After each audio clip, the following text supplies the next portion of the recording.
ഈശ്വംസിഹായിക്ക് സ്തുതിയായിരിക്കട്ടെ. വിശുദ്ധ മത്തായിയുടെ സുവിശേഷം 1-ാം അധ്യായം 18 മുതൽ 25 വരെയുള്ള തിരുവചന ഭാഗം. ഇന്ന് വിശുദ്ധ യോസേപ്പിതാവിൻ്റെ മരണത്തിരുനാളാണ്.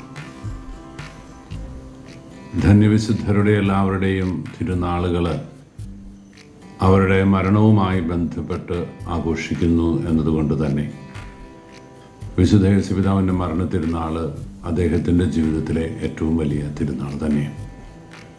തൊഴിലാളികളുടെ മധ്യസ്ഥൻ എന്ന നിലയിൽ മെയ് മാസം 1-ാം തീയതിയും അദ്ദേഹത്തിൻ്റെ തിരുനാൾ നാം ആചരിക്കുന്നു എന്നത് ഉൾക്കൊണ്ടുകൊണ്ട് തന്നെ ഈ ധന്യവിശുദ്ധൻ്റെ ഏറ്റവും വലിയ തിരുനാൾ എന്ന നിലയിൽ ഈ ദിവസത്തെ നമ്മൾ കാണേണ്ടതുണ്ട്. വിശുദ്ധ ബൈബിളിൽ ദൈവഹിതത്തിന് സ്വയം വിട്ടുകൊടുത്ത, ദൈവഹിതം തന്നിൽ നിറവേറട്ടെ എന്ന് ആഗ്രഹിച്ച അനേക വ്യക്തികളിൽ ഒരാൾ എന്നതിനപ്പുറത്ത് ഏറെ പ്രത്യേകതയുണ്ട് ഈ യോസേപ്പിതാവിൻ്റെ തീരുമാനങ്ങൾ. സഖറിയായെ യോഹന്നാൻ്റെ ജനനവുമായി ബന്ധപ്പെട്ട സദ്വാർത്ത അറിയിക്കുവാൻ കർത്താവിൻ്റെ ദൂതൻ ജെറുസലേം ദേവാലയത്തിൽ ധൂപപീഠത്തിൻ്റെ സമീപത്ത് പ്രാർത്ഥിച്ചുകൊണ്ടിരുന്ന സഖറിയായുടെ മുമ്പിൽ പ്രത്യക്ഷപ്പെടുന്നത് നമ്മൾ കാണുന്നുണ്ട്.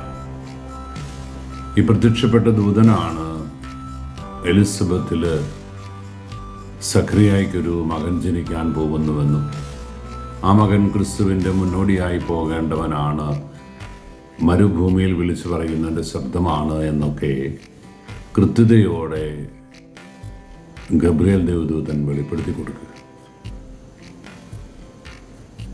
6 മാസങ്ങൾക്ക് ശേഷം ഇതേ ദൈവദൂതൻ കനായിലെ പരിശുദ്ധ അമ്മയുടെ സമീപത്ത് എത്തി നസ്രത്തിലെ കൊച്ചു ഗ്രാമത്തിൽ വെച്ച് അമ്മയോട് പറയുകയാണ്, നീ ഗർഭം ധരിച്ച് ഒരു പുത്രനെ പ്രസവിക്കും.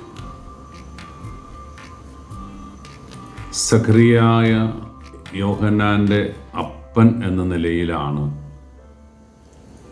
വലിയ സദ്വാർത്ത കേൾക്കാനായിട്ട് നിയോഗിക്കപ്പെട്ടത് എങ്കിൽ യേശുവിൻ്റെ കാര്യത്തിൽ യേശുവിൻ്റെ അമ്മയായ പരിശുദ്ധ മറിയത്തെ അടുക്കലാണ് ദൈവദൂതൻ എത്തിച്ചേരുക. ഈ യോഹന്നാൻ്റെ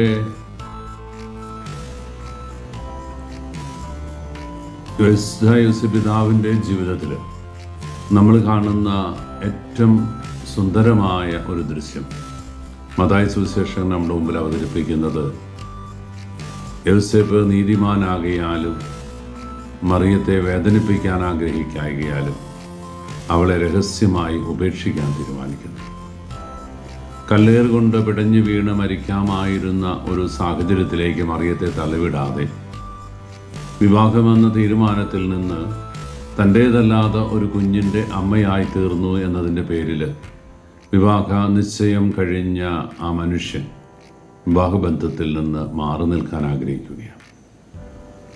ഈ തീരുമാനത്തെക്കുറിച്ച് ഗൗരവത്തിൽ പരിചിന്തനം ചെയ്തുകൊണ്ട് ഉറക്കമില്ലാത്തൊരു രാത്രിയിൽ കിടന്നുറങ്ങുന്ന യോസേപ്പിതാവ് ഒരു സ്വപ്നം കാണുന്നു.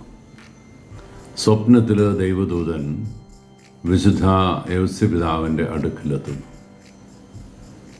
പരിശുദ്ധ മറിയത്തെയും സഖറിയായെയും നേരിട്ട് കണ്ട് സദ്വാർത്ത പറഞ്ഞ ദൈവദൂതൻ ഒരു സ്വപ്നത്തിൽ മാത്രമാണ് ഈ യോസേപ്പിതാവിൻ്റെ മുമ്പിൽ എത്തിച്ചേരുക. പക്ഷെ ദൈവഹിതം അതാണ് എന്ന് തിരിച്ചറിഞ്ഞുകൊണ്ട് സ്വപ്നത്തിൽ കിട്ടിയ വെളിപ്പെടുത്തലനുസരിച്ച് യോസേപ്പിതാവ് തൻ്റെ ഭാര്യയെ ഉപേക്ഷിക്കാമെന്ന് തീരുമാനിച്ച സ്ത്രീയെ വിവാഹം ചെയ്യാൻ വേണ്ടിയിട്ട് അതിൻ്റെ പേരിലുണ്ടാകുന്ന എന്തെല്ലാം ആരോപണങ്ങളും കുറ്റപ്പെടുത്തലുകളും ഉണ്ടായെങ്കിലും അതിനെല്ലാം അപ്പുറത്ത് ദൈവത്തിൻ്റെ തിരഹിതം നിറവേറ്റെ എന്ന് ആഗ്രഹിച്ച് പ്രാർത്ഥിച്ചുകൊണ്ട് അദ്ദേഹം തന്നെ തീരുമാനമെടുക്കുക. തൻ്റെ ഭാര്യയെ രഹസ്യമായി ഉപേക്ഷിക്കാൻ വേണ്ടിയിട്ട് ഇദ്ദേഹം എടുത്ത തീരുമാനം ഒരുപക്ഷെ അദ്ദേഹത്തിൻ്റെ ജീവിതത്തിൻ്റെ ഏറ്റവും വലിയ ചിന്ത, അദ്ദേഹം നമ്മുടെ മുമ്പിൽ അവശേഷിപ്പിക്കുന്ന വലിയ ഒരു ചിന്തയുണ്ട്. ഞാൻ മൂലം ആരും കരയരുത്, ഞാൻ മൂലം ആരും കണ്ണീര് കുടിക്കാനിടയാകരുത്. ഞാൻ മൂലം ആരും വേദനിക്കാനിടയാകരുത്.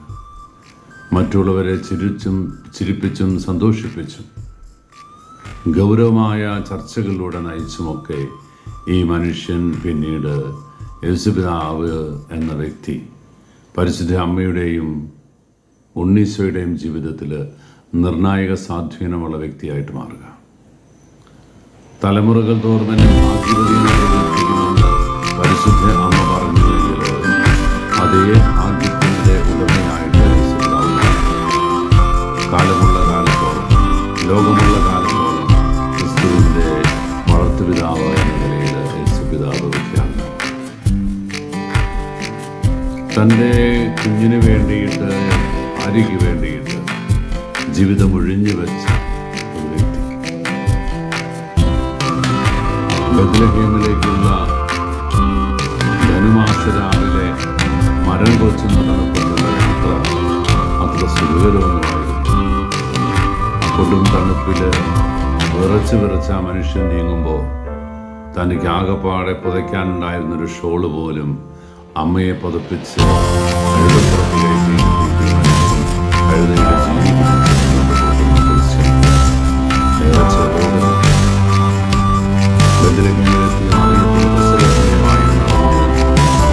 അവൾക്ക് വേണ്ടിയിട്ട് ഓടി നടക്കുന്ന ഒരു ആൾമറയെങ്കിലും കിട്ടിയിരുന്നെങ്കിൽ തൻ്റെ ഭാര്യയ്ക്ക് അവിടെ കിടന്ന് പ്രസവിക്കാമായിരുന്നു എന്നത് തുറന്നിരുന്ന് മടങ്ങി കിടക്കുന്നതുമായ ഒരുപാട് നടത്തി ആ മനുഷ്യൻ രാത്രി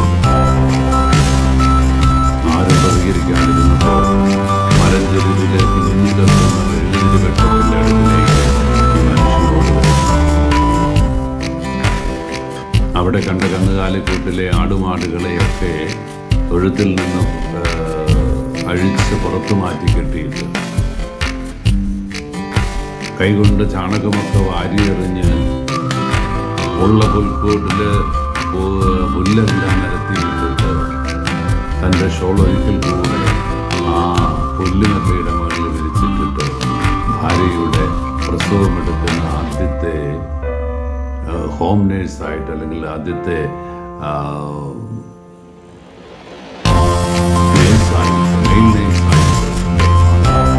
മിഡ്വൈഫറി പഠിക്കാൻ മിഡ്വൈഫായിട്ട് അസുലഭ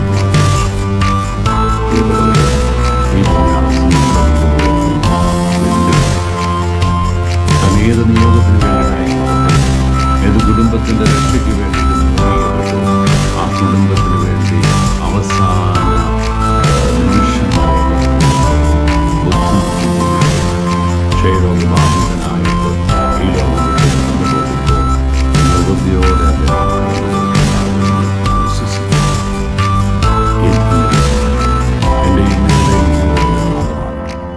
എൻ്റെയും നിങ്ങളുടെയും ഓർമ്മയാകണം, എൻ്റെയും നിങ്ങളുടെയും മാതൃകയാകണം. കുടുംബജീവിതത്തിലായിരിക്കുന്ന ഓരോ സഹോദരനും സഹോദരിയും ഇത് ഗൗരവത്തോടെ തിരിച്ചറിയണം. നിങ്ങളുടെ റോള് എന്ന് പറയുന്നത് ഗൗരവമുള്ളതാണ്. ഞാൻ മൂലം ആരും കരയരുത് എന്ന് പറഞ്ഞ ആ മനുഷ്യൻ കാണിച്ചു തന്ന മാതൃക നമുക്ക് ശ്ലാഘനീയമായ, ധന്യമായ ഇതാണ്. ജീവിതത്തിൻ്റെ കടന്നു പോകുന്ന വഴികളിൽ ദൈവത്തോട് ചേർന്നിരിക്കുവാനും ദൈവസന്നിധിയിൽ അഭയം ഗമിക്കുവാനും എൻ്റെ തമ്പുരാൻ എൻ്റെ കൂടെ ഭാഗ്യമാണ് ഉറക്കെ പറയാനും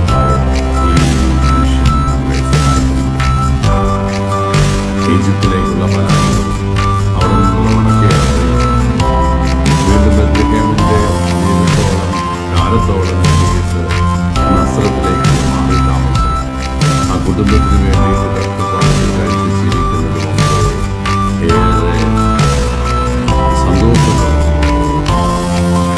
12-ാം വയസ്സിൽ ഉണ്ണിയ ദേവാലയത്തിൽ വേദശാസ്ത്രയുടെ പ്രവർത്തിക്കുന്നതിൽ നിന്നപ്പോൾ അമ്മയാണ്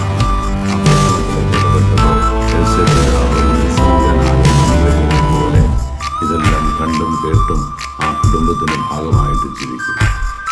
പ്രിയപ്പെട്ടവരെ, ഈ ധന്യവിശുദ്ധൻ വിശുദ്ധപിതാവിൻ്റെ മരണത്തിരുന്നാൾ നമുക്ക് അനുഗ്രഹദായകമാവട്ടെ എന്ന് പ്രാർത്ഥിക്കുന്നു. ജീവിതം എല്ലാ നിമിഷവും ദൈവേഷ്ടമനുസരിച്ച് ജീവിക്കാനുള്ള ആഗ്രഹം ഈശോയുടെ സന്നിധിയിൽ സമർപ്പിക്കാം. എൻ്റെ ഇഷ്ടമല്ല പിതാവേ, നിൻ്റെ ഇഷ്ടമെന്ന് പറഞ്ഞ ഗസ്തമൻ തോട്ടത്തിലെ നാഥൻ നമുക്ക് ബലമാകണം. വിശുദ്ധ പിതാവിൻ്റെ നാമധാരികളായ, ജോസഫ് നാമധാരികളായ എൻ്റെ എല്ലാ പ്രേക്ഷകർക്കും അനുവാചകർക്കും ഈ പുണ്യദിനത്തിൻ്റെ പ്രാർത്ഥനാശംസകൾ നേരുന്നു. നോമ്പുകാലത്തെ ഈ പുണ്യ തിരുനാൾ നമ്മളെ കൂടുതൽ ദൈവോന്മുഖമാക്കി ഉയർത്തുവാനും ദൈവാത്മൻ്റെ പ്രേരണസനുസരിച്ച് വിശുദ്ധിയോടെ ജീവിക്കുവാനും നമുക്ക് ആഗ്രഹിക്കാം. ഈശോ നമ്മളെ അനുഗ്രഹിക്കട്ടെ. യേശുപിതാവ് നമുക്കായി മാധ്യസ്ഥം യാചിക്കട്ടെ. കർത്താവ് മിശിഹായുടെ കൃപയും പിതാവായ ദൈവത്തിൻ്റെ സ്നേഹവും പരിശുദ്ധാരൂപിയുടെ സഹവാസവും നാം എല്ലാവരും കൂടി ഉണ്ടായിരിക്കട്ടെ, ഇപ്പോഴും എപ്പോഴും എന്നേക്കും.